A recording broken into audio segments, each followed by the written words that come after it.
This is CNC World, a new perspective. It signals the start of London's busy and bustling preparation when Mayor Boris Johnson took over the Olympic flag from Beijing 4 years ago. London now is all set for the big games, and the Prime Minister David Cameron promised it will be the most excellent show on earth. Let's just take a look at what London's got for the games. The International Olympic Committee, or IOC, paid the last checkup for London Olympics on March the 28th and gave highly comment on their organizing job and the blueprint of Olympic Legacy Development Plan. I'm very glad to say that already we have positive results in terms of the legacy. There is already, before the Games even begin, a great legacy in East London, a great legacy of the sports venues, and this is a tangible legacy. There is a great economic return also. There are 34 Olympic-related venues, including 2 Paralympic venues and 2 types of non-competition venues, spreading across Olympic Park, central London and other parts of the UK. The newly built stadiums were about 1/3 the total venues. The main stadium, National Aquatic Centre and cycling venue will be in permanent use after the Games, while others will be transformed or demolished for community use.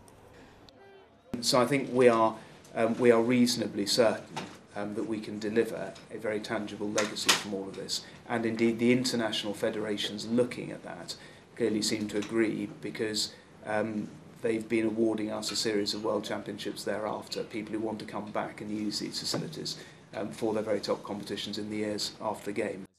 London will see a traffic peak at the opening ceremony.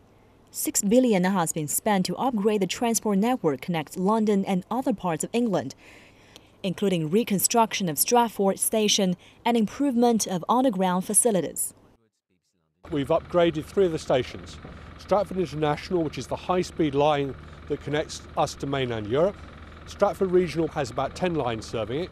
And then West Ham to the south, which will allow people from the south to walk up to the access into the park. And what that gives us is 3 stations, which will carry 80% of the spectators coming to the Games. Security issues have always been a public concern during game time, especially after the London riot last year.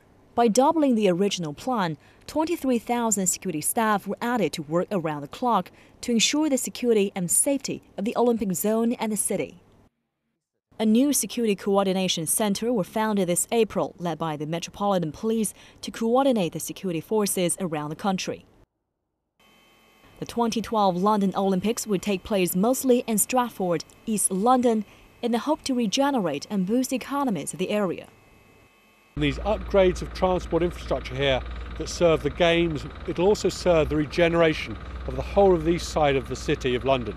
And what we'll see is a gradual movement of the way people think towards going east. There's a change in the central geography for London. East is going to become the new west.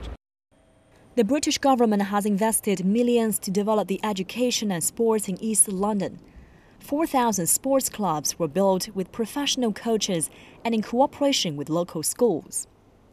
It is also a part of the government's Olympic Legacy Plan to encourage young people to take part in sports games. London will create a record in Olympic history by becoming the first host city which changes young people's sports ideas and actions through the Olympic Games.